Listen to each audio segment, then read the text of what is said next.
What's going on, guys? BossOf86 here, and I'm actually with another video, and today I'm going to be doing another retrospective of a band. Yes, I'm doing another retrospective on a band that is very influential to the extreme metal and what we know today as death metal. And by that, folks, I'm doing a retrospective of Death. Yes, I listened to all their albums, all of them basically today. And guys, this has been one hell of a journey. So why don't you guys join me along? Kick back, grab a snack, grab your loved ones, and join me as we go on this melodic yet merciless adventure of Death. It's formed in 1984 by Chuck Schuldiner, originally named Montes, but due to his brother passing, he named it after Death because it gave it a positive feeling. I don't know how that works, but anyways, I'm going along with it. He was inspired by Nasty Savage, which was like a power, speed, thrash metal band that had some death metal influences in it. And so Cam Lee and Rick Ross would join Chuck, and they were doing some demos like Mutilation, Eternal Death, which would be on the Scream Bloody Gore album, actually. Ross left in early '85, and Cam left because of personal problems. Scott Carlson and Matt Olivio, or how you pronounce it, part of Genocide, which aka would be later called Repulsion, which made their Horrified album back in '87, which is like early grindcore and stuff like that. And then they left, and they recruited Dirty Rotten Imbeciles drummer Eric Bratchett, which Chuck was not happy about. So he later joined with Chris Ryford, which Ryford formed Autopsy, and then Chuck would later team up with Rick Ross, Terry Butler, and Bill Andrews, which was formerly of Massacre, and would release the first ever Death album, Scream Bloody Gore. Came out on May 25th, 1987, with Chuck Schuldiner on vocals, bass, and guitar, and Chris Ryford on drums. And John Hand was credited to play, but he didn't play on the album. This album is very influential because it's basically the start of death metal. Even though, if you want to be technical, Possessed Seven Churches had a song called Death Metal. It was just very heavy thrash. This is the first ever death metal album. I mean, you got it immediately. The raw production, the guttural vocals, the ear-splitting shrieks, and the very, very simple song structure. But later on, Chuck will go into greater acclaims. You got some good tracks here, like Zombie Ritual, which has one of the most iconic bass line and guitar riffs. Sacrificial, Mutilation, Baptized in Blood, Evil Dead, Torn to Pieces. Very, very solid stuff here. I would have called this if you want to consider this the best Death album, which may be a little odd for those who have listened to all their albums, go for it. This is a very good start. If you want to get into some death metal, start with this one and then go along the other ways. Solid start. I give it an 8 out of 10. There's some songs like Regurgitated Guts and Land of No Return and Beyond the Holy Grave, which they're good. They just didn't click with me. But overall, solid debut. Gets an 8 out of 10 for me. And then we move on a year later, August 12th, 1988, with Leprosy. This time, Chuck's on bass and vocal and rhythm guitar, Rick Ross on lead guitar, and Bill Andrews on drums. We got a lot better here, folks. As the discography moves on, we get a lot of good stuff here. This is tied with probably my favorite Death album. Literally every song's almost perfect, maybe except for Primitive Waves and Forgotten Past, which are good, again, just didn't click with me. Songs like Choke on It, Open Casket, Pull the Plug, the title track, Born Dead, Left to Die, killer song here. Great stuff here. Chuck was on amazing stuff. Songwriting genius, songwriting improved, production kind of improved because I think they got Scott Burns, who's a death metal, extravaganza in his own right, that did bands like Suffocation, I think Morbid Angel, though I don't remember, Cannibal Corpse, all those death metal acts. Great stuff here. Very, very, very strong material. Great stuff. But after the Legacy Tour, Ross got fired. And then on the tour in Mexico, Paul, Masvidal, he joined them on the tour, but then got replaced by a legendary death metal machine, James Murphy, who will later go on to bigger acclaims like be in Testament for a couple albums and do some solo shit. This Murphy will later leave after the album because apparently him and Chuck didn't get along that much. And this is where Chuck Schuldiner focused on social issues like televangelists, genetics, and abortion, which later be referred to as, in February 16, 1990, spiritual healing. Chuck Schuldiner on vocals and guitar, James Murphy on guitar, Terry Butler on bass, and Bill Andrews on drums. I'm going to be honest, folks, this is my least favorite Death album. I'm not saying it's terrible. Death has no bad albums whatsoever. It's my least favorite because there's some good songs, they just all didn't connect with me. But don't worry, there's some killer material here. Low Life, the title track, Altering the Future, Genetic Reconstruction, and Living Monstrosity are some of among the greats of this band's discography. But most of it is... I just forget. It's kind of forgettable in some ways, which is kind of a good and kind of a bad thing because Death doesn't have a bad song. I just didn't remember most of this album while writing it down, and I can't remember off the top of my head. It's not a bad album. I give it an 8 out of 10. I will give Leprosy a 9 out of 10. I need to get up with my rankings. Again, not bad. It's just my least favorite.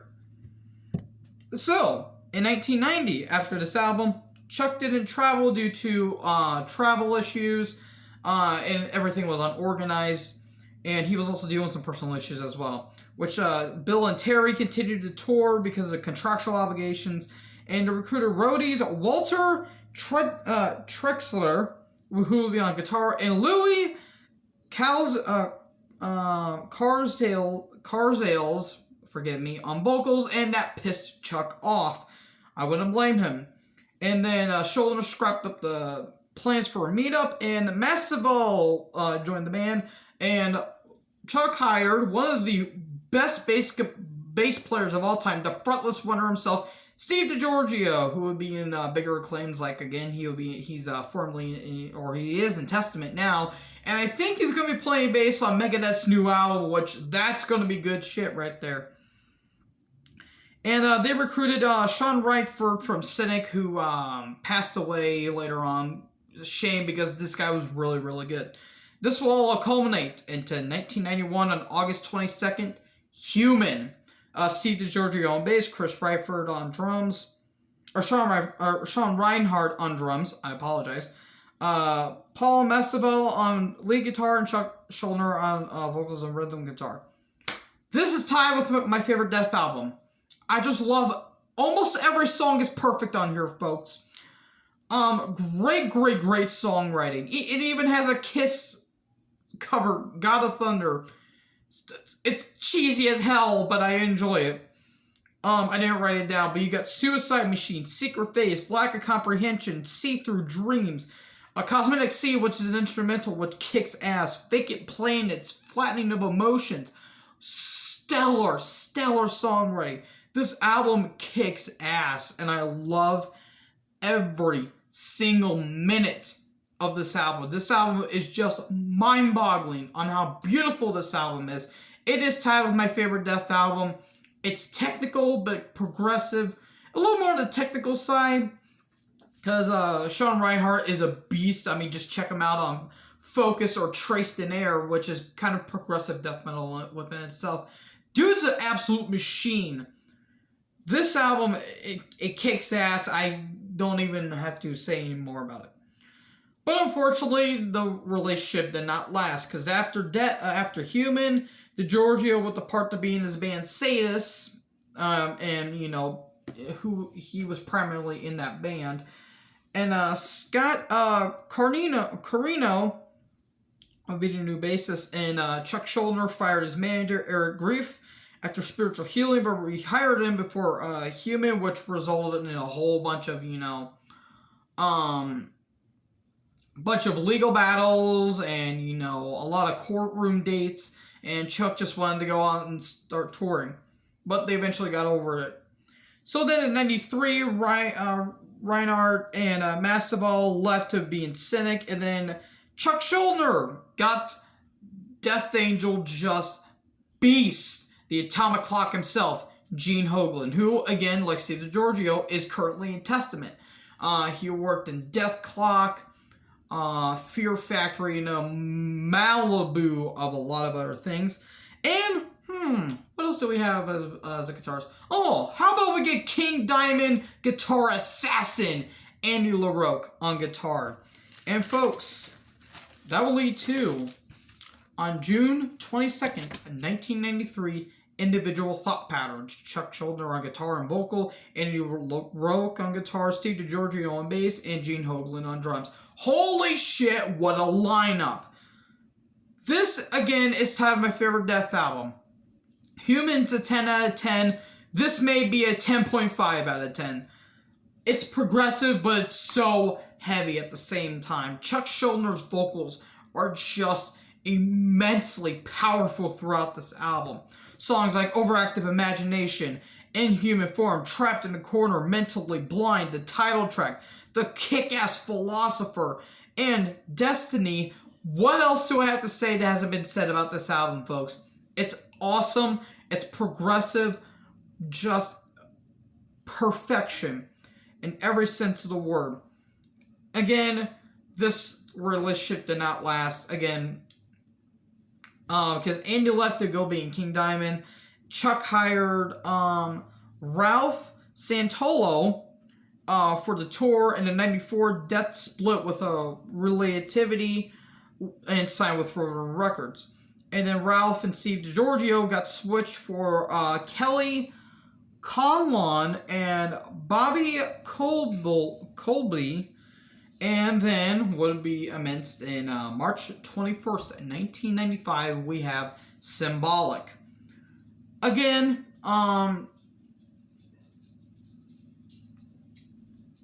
Chuck Schuldiner on vocals and guitar, Gene Hoglan on drums, Bobby Colby on guitar, and Kelly Conlon on bass. I'm gonna be honest, guys, this one was kind of underwhelming. There's some good tracks, again, no bad album by Death and no bad songs.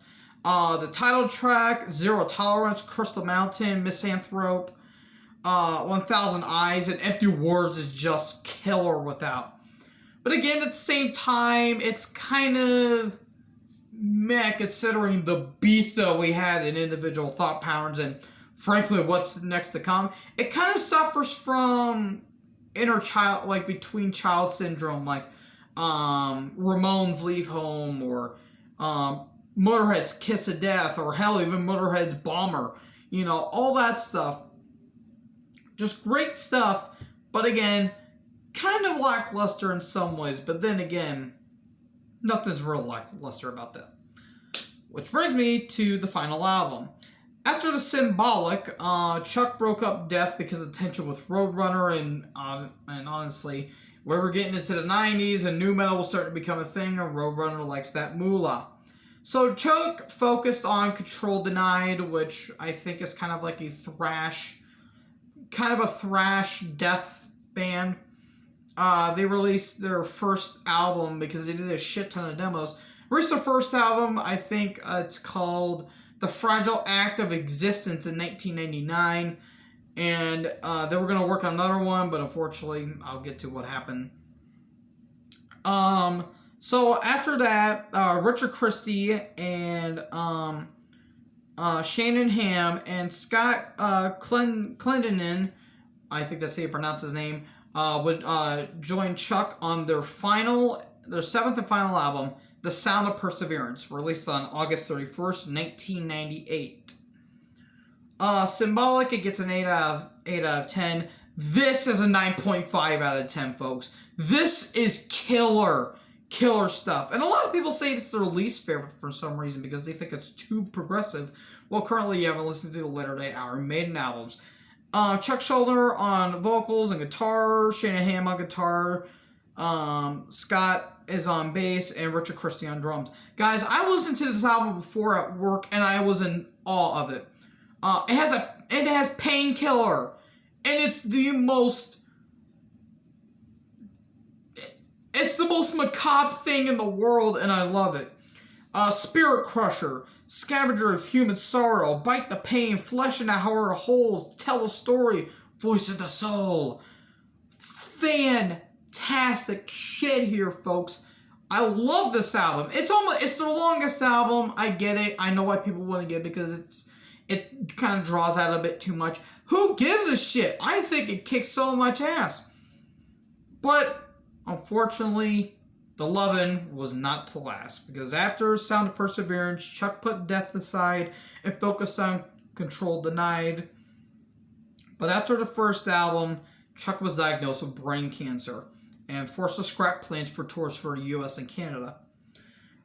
While his condition improved, the tumor weakened him, and then he got diagnosed with pneumonia, was in the hospital. And on December 13th in 2001, he got checked out of the hospital, but later passed away in his home. It's a real damn shame, because what would have happened if Chuck still survived? He'll be making merciless material in the 2000s, and it's a shame that it never happened. Godspeed to Chuck himself. And frankly, Death is one of the most influential bands in the world, and it's not hard to see why. Well, that cracks it, folks, for this another awesome edition of Metal Month. Hope you guys enjoyed this video. I've been working on this for a little bit. Expect a new video maybe tonight. Who knows? Anyways, what other band's discography would you like for me to review and do in the future? And another thing, I won't be doing... If I would, I probably would be doing, discography rankings in the future. Just not right now, because I need to take a break. Because, guys, I listened to these albums all day today, and I'm feeling a little burnt out. But I'll still be making merciless, material throughout. But just keep in mind, I'm only 18, and I have only so much time in the day. So, anyways, make sure to like, comment, subscribe. Join the herd. Talk to you guys next video. All hail death. I'll talk to you guys next video. Peace out.